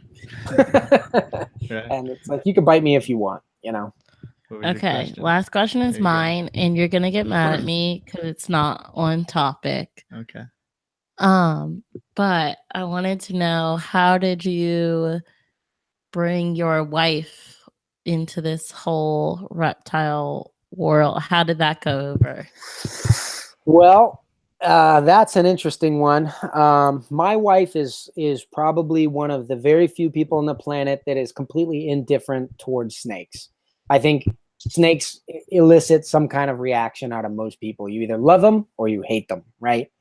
Or you're fascinated, but you have this trepidation. My wife, on the other hand, is like snake, squirrel, raccoon, whatever. Like, you know what I mean? Like, if I see a wild raccoon, I'm probably not going to go pick it up, but I'm not afraid of it either. So I just give it a respectful distance and check it out. And that's the way she is with snakes. And so she's fine with that. She's never been bit. She's actually, her and my 4-month-old are the only ones in my family that have never been bit. All of my other kids have. And they realized that it was them that did it. And Dad explained why that happened. And they still love snakes and pick them up and all that. And it, that might sound like terrible parenting, but I'm telling you, snake bites are not that bad. Well, if you had said your 4-month-old had been bit, I might have questioned your parent. Yeah, I might have questioned it, but Dad's got to protect him at that point. But at a certain age, kids start, they go, well, why? And you're like, well, I don't know, touch it on the head and find out why. You know what I mean? The snake will stick up for himself, and then you'll know a little bit better how snakes act. So my wife keeps their distance. She's pretty good. She can appreciate a beautiful snake. She particularly likes some of the pure Sulawesi locality stuff that I have. She's amazed that there's no captive selective breeding that's gone into those, and just how beautiful they are in the flesh. They're a rare treat to work with, things like that.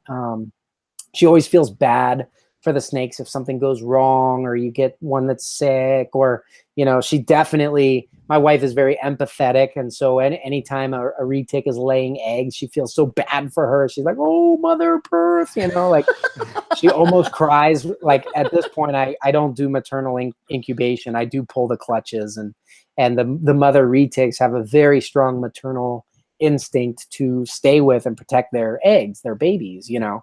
And so my wife understands that, and she feels so bad when she sees the mothers like, where's my eggs? Where's my eggs? When you first pull the clutch, and she cries every time, like, give her babies, you know, and all that kind of stuff. So, you know, it was interesting in the beginning for sure. When we first got married, I was breeding Australian dwarf monitors, and I was raising my own cockroaches to feed them. Oh God. We had a 1-room apartment, not a 1-bedroom apartment, like a 1-room apartment. And she was still indifferent. No, she was pretty sick of it at that point. We got a 2-bedroom pretty quickly. But yeah, I remember one of the 55-gallon drums that I raised the roaches in fell over one time, and I tried to catch everything I could, but they were through our house. She was vacuuming them up for months. I would have been done. We'd be broken up. There was another time early on with less than ideal caging. One of my male retics got out in the middle of the night, and our dog was barking. And of course, she kicked the dog and was like, shut up, we're sleeping. And then she got up to go to the bathroom and looked up on the towel rack next to the porcelain throne there. And there was like an 11-foot retic staring her in the face. And I don't think she had any problem with her bowel movement at that time. And she bought the dog a steak the next day and said, thank you. Sorry I hit you. And yeah, so we've had some, I pushed it a little bit. You know, she definitely is more aware of what's going on in our house than my mother was. So I have to like kind of come to terms with that, like getting rid of the venomous reptiles. I can't just hide things from her. So yeah, marriage is a compromise for sure, but she makes me a better person in the end. But as far as the reptiles go, you know, along with the positive community stuff, my wife loves going to the shows with me. She absolutely loves the reptile people in the industry. We love having people over from out of town to check out the snakes, and you know, yeah, I know she's great. I mean, I couldn't do the work-life balance thing without her, because anytime you start your own business, you're gonna have to have the support of your wife. She doesn't come down and clean cages or feed or any of that kind of stuff, but the things that she does with her schedule allow me to do what I need to do, and that's how it works. You know.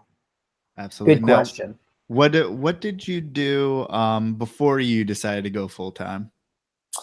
Well, so I moved to Pennsylvania 5 years ago. Bought that house my grandfather built and all that jazz. And when I left Prehistoric, I was the sales and marketing director. And I picked up the same title at a company that does quality inspections for steel. So big industrial company, totally different kind of thing. But by this time in my life, I mean, I'd done so many different jobs and stuff like that. It really wasn't too much of a jump. I had a new industry to learn. What they were doing is the industry is called non-destructive testing. So we were doing ultrasound, X-ray, things like that. And Pittsburgh is known as the city of bridges. We would do inspections on the bridges, make sure that they were safe for public traffic and stuff like that. But my job there was basically that company had one mega client, and they needed to get out and attract more people. So it was doing the same thing. It was taking clients out to lunch and talking to people and talking about who we are and just finding a need for the solutions that we had in the market. And then if there wasn't a need, but there was a lot of other needs, then I would talk to the company about what kind of solutions they needed to create to remain and stay relevant. And so just kind of help them develop and build that side of things. So I've always done a marketing and business development background. When you switched over, did you feel a difference as far as, was there some type of emptiness, or was it easy for you to transition to not, being in, I hate to say, but your passion, like was there something missing, or you I were still actually kind of loved it. I loved it. Now I took animals with me, so I still had like my my therapy pets or whatever. You know, I took one pair of retics, and the first year out here in Pittsburgh, I had a blast. I bred them, and it was a significant clutch. It was only the third person to produce the titanium morph in captivity at the time, and I did a charity fundraiser that benefited children's cancer research and stuff like that. I teamed up with an 11-year-old cancer survivor here in Pittsburgh, and it was really fun. I did all this stuff with snakes. It was like kind of like this crazy thing, but I got 4 different countries involved. We raised all this money for children's cancer research. I donated all the stuff from that clutch and everything. It was a grand old time, but that was all like as a hobby. But that definitely kept me very busy. It was a lot of fun. I got, radio interviews on the local, they called me like the hometown hero or something that the local country station has, and interviewed me with all that. Cause it was such a unique thing, like giant snake breeder helping children, that doesn't happen ever. Yeah. But I just went out there with a message, like each of us has our unique gift, and we need to figure out how to make the world a better place with it. And I think that always resonates with people. And so that was really fun. I did it again with an organization that helps orphans find homes and stuff like that. And so for 3 years, I worked for that company, and I did the reptile thing on the side, and just all my efforts were just kind of went to charity stuff. But in the meantime, I was secretly growing my collection. And like you asked about importation with retics, it's been about 3 years since they banned their importation. So right as the ban came through, the market was like up and down and all over the place, because at that time people thought we're not going to be able to ship our snakes across state lines. Mm-hmm. And we got like kind of 90 days to figure this out. All kinds of people were dumping their collections. I knew at the time, first of all, I didn't care if it happened or not. I was having so much fun doing the charity side of thing and not having any kind of professional ties to it. And by that time, everything I owned was paid for anyways because of breeding efforts and stuff. And I had money in the bank. So I invested when people were dumping their collections, I invested about, I don't know if this is like kosher to share publicly or whatever, but I dumped like $30,000 ish into picking up rare locality retics, or just really good, not just morphs, but like the bloodlines that I liked, and all the animals that I thought I could never own again. Because my thing was, I'm having so much fun out here in Pittsburgh just running charity stuff with this thing. I'll just do that, and I'll be the guy that has all the cool stuff that I always liked. And so I built a reptile room. I founded Reach Out Reptiles in 2015 is when the company actually started. And I dumped a bunch of money into picking up all the cool snakes that I knew would become exceedingly rare. And so that, if you think about that, that's 2015. This year's 2018. A lot of retics breed when they're 3 years old-ish. So all those hatchlings and yearlings I picked up are just coming of age now. And we're starting to see some of the fruits of my labor with localities becoming available that haven't been available in a long time. I was able to amass a lot of stuff that people would have normally never sold. And at that time, if you were buying when the market was like it was, if you were investing, you're investing in a crash market. So that $30,000, I think I picked up probably $250,000 worth of snakes at market, if they were sold at real market values during that time, because I was buying out whole collections and all that kind of stuff. So everyone was panicking, and you dug in deeper. Were you doubled afraid? Down. Like, did you ever think like this is never going to get reversed and I'm going to be stuck with way too many animals? That wasn't my intention. Was not to invest for necessarily profitable gain. And $30,000 might sound like a big number or whatever, but guess what? It's just a number. Money's all fake anyway. Show me the real value of money. It's like, if we're honest about these snakes, like, what is the market value of a snake? It's whatever we say They're all it the is. same. It's made up. It's all made up. It's how much you want it, and if enough people want it and nobody has it, people are willing to pay all kinds of money for it. And that's great. That's really cool because it allows us to if there's a financial backing behind a project, it allows you to pursue it in a way that does it justice. You know, if these kind of snakes, like the bar necks, for example, the reason why they're not out there is because people will buy wild caught ones for $300. You know what I mean? If they were all worth $10,000, do you know how cool the scrub python market would be right now? Until there's an albino one that comes or something. And people complain about that and stuff, but that's great because you're right. If an albino scrub python hit the scene and it was worth $15,000, suddenly everyone's buying up female scrubs to make their investment worthwhile. And that's when we can really start to see these animals be propagated in captivity. For retics, it was tigers and albinos and genetic stripes that did that. You know, for ball pythons, it was pinstripes and genetic stripes and albinos. You know, yeah, you're absolutely right. But my thinking was not necessarily. It was the fact that I loved retics. I've always loved retics, and there was a lot of retics that I've always wanted to own and didn't have the chance to. So I bought up everything I could so that I would have the genetics I need to do the projects that I want.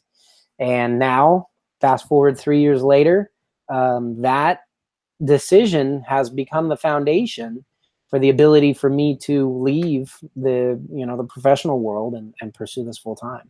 And what was the catalyst of you doing that? Or like, what was your like method of saying, okay, now's the time to do it?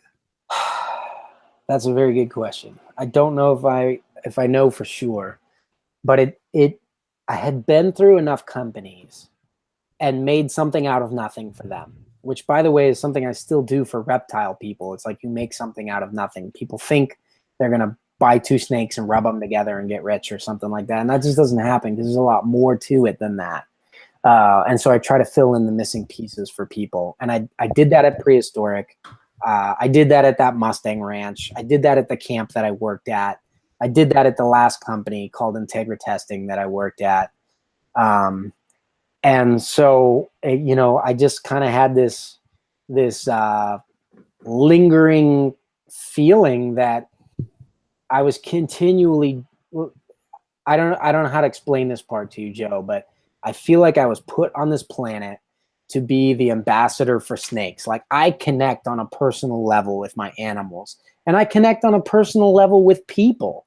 And there's not a lot of people in that position. There are people that are great with animals, that part of the reason they're great with animals because they hate people, and then there's people that are great with people, but they also tend to be like kind of shallow and vain and conceited, and they don't care about nature and any of that kind of stuff. Right. And I kind of am like this in-between thing where I can connect with a person, I can connect with an animal, and then I can kind of bring those two together and connect them in nature in a way they never saw before. If you look at my logo, it's Reach Out Reptiles. I'm reaching out, and there's a bridge, which I'm based in Pittsburgh. So it's like the 6th Street Bridge, and there's a wildlife on this side and the city on this side. And it's like, we are that connection to get back to that side. But the catalyst to jump, the specific thing. So I had this nagging feeling that I was born to do something, and I was just basically avoiding it because I was a coward. Because it's scary to go into business for yourself, right? You don't have the boss to blame anymore for stuff. So I had that nagging feeling that I was a coward and that I obviously have the ability to do this. I should do it, right? But the actual catalyst was, I said, okay, for the first quarter of 2017, I decided to see if I could match my regular industrial, salary with what I was doing with reptiles on the side. And granted, I was working 60 hours a week or whatever at my company, and maybe 10 with reptiles. So if 10 hours a week with reptiles could make me as much money as my real job for 1 quarter, I would make the jump. And I did it. I focused on it a little bit in my free time, and I matched my income for that first 3 months of 2017. So how did you change gears on your efforts in that time to make more money than you had previously? I just focused on sales. I had all the animals. I had a lot of breeders. I had all the connections. So I basically said, I'm going to produce animals that are marketable and sell them however. And I didn't have the time to launch a huge marketing thing. So I relied on backdoor ways, by like wholesaling things or doing consignment deals or breeding loans and whatever kind of flexible thing I had to do to convert babies to cash, you know, and I did it and I made a lot of money. But the funny thing is, a lot of the babies that I sold during that time, I've now watched pass between 3 and 4 owners' hands. And I hate that, you know, because those animals are not getting good treatment. So what's cool about working for myself now, just as a side note, is the ability to connect with the final customer and really develop a sense of appreciation for the animal to make sure that that animal goes into a good home. But I did that in the first quarter of last year. And then the second quarter of last year, I did all the preparations in leaving my company, making sure that they were taken care of in my absence, and also setting things up to hit the ground running. And so I did leave my last company June 1st of last year. And so we're coming up on 1 year. Like I said, Reach Out Reptile's been around since 2015. I've been around forever. But me working exclusively with dwarfs and super dwarfs is coming up on 1 year in June. So I mean, but this was a very calculated change. I mean, for other people, just as a reference, he didn't buy like two $20,000 animals and expect them to breed 1 year and then he would be good. Like, you actually did numbers and sat down. Yeah, I've been building towards it. I did all my investing back in like 2014, 2015. And I've been raising the animals, and some of them were bought as subadults and things. I've been getting them dialed in and online and breeding, and I was already breeding and selling and all that kind of stuff before I made the jump. So, and now you do a lot of unique things to other people that makes your business different. So I just want to kind of talk about a few of those things, whether it be, I mean, obviously you're big on YouTube, but also your presence at shows. So I guess start with the YouTube and kind of what is your goal with your YouTube channel? that's a very good question. Going into it, first thing is, I think sometimes when they hear someone talk about that they have a YouTube channel, it makes people feel like they have to have a YouTube channel. So like one thing I should probably have, but I don't, is Instagram. I think Instagram is a powerful tool and I don't use it right now. But the reason I'm saying that is do whatever you're doing, do it well before you try to do a million things. Do one thing well, you know? And so for me, I started with YouTube, and my goal with my YouTube channel is kind of multifaceted. I mean, the first one is to have a relatively quick, easy way to have exposure for the information and education about these animals that they deserve, to see that that customers aren't getting ripped off, because there's a lot of misrepresentation and less than scrupulous people selling things as quote unquote super dwarves when they're not. So to kind of educate the people, to empower them, and then also B, to educate people about how the care aspect of the animals so that they can be successful and their animals can be happy. So that's one purpose. The second purpose is, I know, being an old school guy, buying stuff before online was like a thing, it's hard to buy animals online. You know, like if you're comfortable with it and you use Amazon.com all the time to buy everything or whatever, and hey, Alexa, buy me some more toilet paper or whatever. Millennials. Yeah, it might be easier for you, but I mean, a live animal is kind of a different thing. And when you're buying from somebody that you don't know online, I mean, we've all heard horror stories about that kind of stuff. And how can you get to know this person or know that the animal is being accurately represented? I talked to 2 people on the phone today that got animals that were misrepresented. One that supposedly was a super dwarf and it wasn't. One that they bought as a female, but it's a male. And that stuff happens every day when people try to cut corners or do this or do that or buy from whoever. And so with my YouTube channel, it's a place where, and this has worked out very well. If you go to Reach Out Reptiles YouTube channel, you can watch it and get to know me as a person. And this show, actually, Joe, right now, I got to thank you for this, because nobody asks me about what I do or what my background was or any of that. Nobody cares. They want to know about the snakes. So this show is literally the only time the spotlight has actually been on me. Every time you go to a YouTube video or something, you watch one of my YouTube videos, it's like how to set up your caging for your super dwarf for the maximum enjoyment of your animal. You know, how to feed them. What's a correct feed schedule to make sure that you're not starving them or that they're not obese. how to breed them, how to incubate eggs for the greatest success. I just try to give different tips and stuff like that. But the goal behind all of it is that I'm the person there, I'm talking, you can see me, and you can get to know me without knowing who I am, so that you can do all the research on your animal, you can do all the research and background history on me and feel comfortable about the animals because you've seen them in video, you've seen them in pictures on my Facebook, you've seen me, you've heard me talk, you know what I'm all about, you know my message and my motivations on things. And you're able to determine whether or not I am going to be the right fit for you as somebody that you're going to, most of these animals are like investment level animals, but even if they're a pet and it's a super dwarf, obviously you have very specific things that you're looking for because you want a retic, but you don't want something that's going to get big.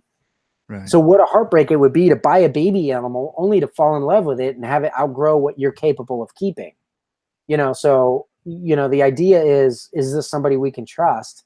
And with my YouTube channel, I try to just be myself and be authentic on there so that people can get to know who I am and decide if I would be the right person that they want to support with their money. Because you are, like Eric was saying, you vote with your dollar when you buy these things. If you're buying from somebody that's like, quickly flipping junk on Craigslist and saying whatever it takes to make the sale, you're supporting that part of the industry, and that part of the industry will grow with every purchase you make. But if you support people that are like, you know what, I'm trying to make a go of this in my basement with my family and really do right by the animals and the people, you support people in the industry by buying animals from them. And I think YouTube is so unique in breaking down that wall, in getting you into that person's life and kind of allowing you to show who you are, what the animals are, and all that. Something that's very unique to this platform and our technology. Yeah, I absolutely agree. It's like, here's a window to my life.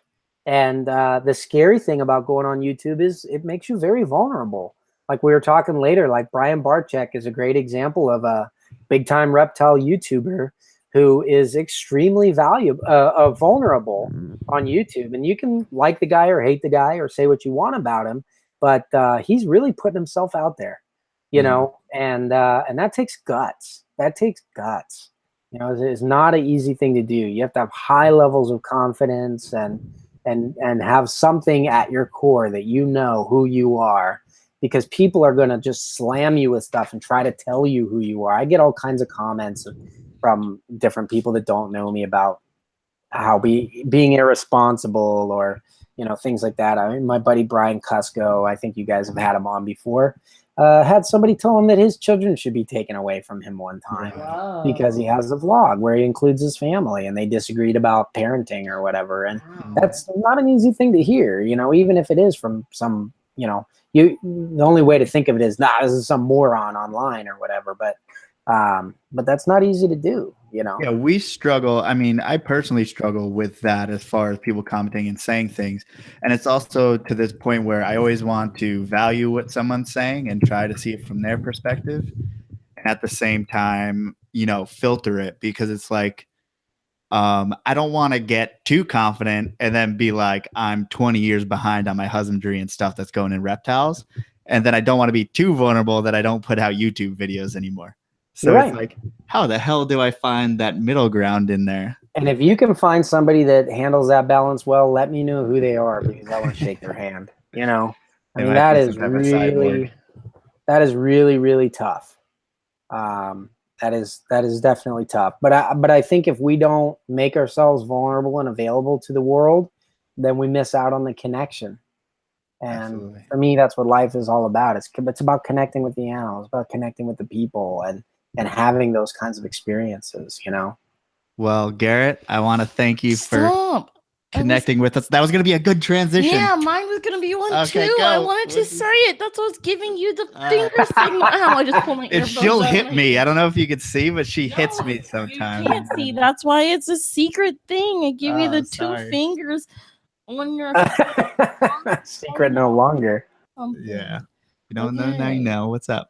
Well, I had one question, and then I was gonna do. You talking to the mic? Or? Fuck you. Oh, Jesus. I had one question, and then I was gonna end it.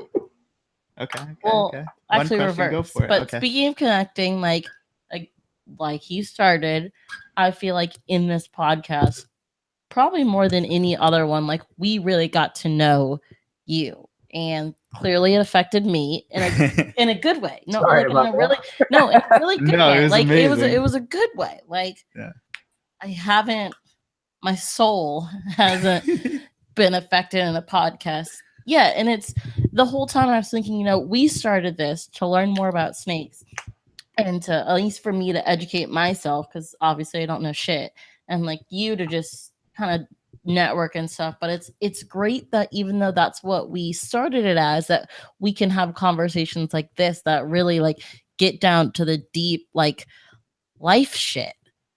Yeah, I loved it. I really appreciate it. Thank you guys very much for having me on. I very much enjoyed it. It was great.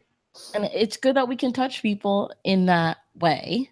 Right. And It doesn't always have to be how can we breed, what temperature do we keep things at. Right. Yeah. Like we have podcasts for that too, which are also equally, they're great. Like I like learning more about how to keep different things, but it's also great to talk life shit. So thank you, Eric and Owen, for taking all the other things out and for us having to go deep. They answered, they asked all the what and how questions, and you guys really got in a little bit more into the why, which I think is a question that people don't ask themselves enough when they get it. Why? Why do I want to do this? And that might be the most important one. And I'm leaving it with a new outlook on how I approach those people who comment us or message us. I'm like, oh God, you suck. But like, I need to not say that. Like, I liked your comment that, no matter what experience someone has had on this earth, it's not mine. I can always learn from someone else's. And I think that's a great thing to take from this podcast. Also, if you're a kid who's a teenager and you want to tell your parents you're going to sleep at your friend's house for the weekend, you can go meet Jorge in Mexico. Like that's also something great to take from this podcast. I should put the disclaimer in there that I do not recommend trying to walk a mile in my shoes. It might. Yeah. But like the unique situations make you such a unique human being. It's like your own human experience has shaped you, into such a unique person, and everyone has their own experiences. Yours happen to be super extreme though. Right. And yeah, but you know what? Yeah. But everybody does have that. And I think it's our inhibitions that stop us from becoming who we're capable of. So I would just encourage you guys and everybody listening to figure out, like, how far can I push this and see who I really am and what I really am capable of? Because, the world needs you. The world needs people exactly like you. And I'm talking to everybody. And that's the coolest thing, is just be the real you, and that's what it's all about. The world needs Joes and Melissas and everything, that kind of stuff. So yeah, it's been a treat being on with you guys. I appreciate it. And the last thing I wanted to say is, I don't know if you know, but we are moving to Philly in 2 months. Woo! So good to meet you. We'll be on opposite corners of a giant state. Yeah, but we'll be in the same state. Yeah, it's still like 6 hours away, but I'll tell you what, I'll meet you in the middle sometime and we'll have those beers. I won't bring any red wine. Oh, no, I love wine. We'll have beers and we'll talk snake, and I'll give you guys a turn to talk. Yeah, our story will not be half as interesting, but I disagree. I learned so much from everybody that I talked to. So is there anything you want to get out there? People can find you, all that good stuff. Facebook and YouTube. Reach Out Reptiles on YouTube. On Facebook, it's just Garrett Hartle. That's it. My Facebook page is mostly a personal page, but there's a lot of reptile stuff on there too. The YouTube thing is for the reptiles. So is your website reachoutreptiles.com? Reachoutreptiles.com. Yeah, it'll get some fun stuff on there, but there's nothing really. Like it's not it kind of tells you who I am, but if you talk to me for 10 minutes, you'll figure that out anyway. If you're listening right now and you don't know who Garrett is, go back now. Yeah, if you listen to this show, you don't need to go to Reach Out Reptiles. You gotta figure it out. So yeah.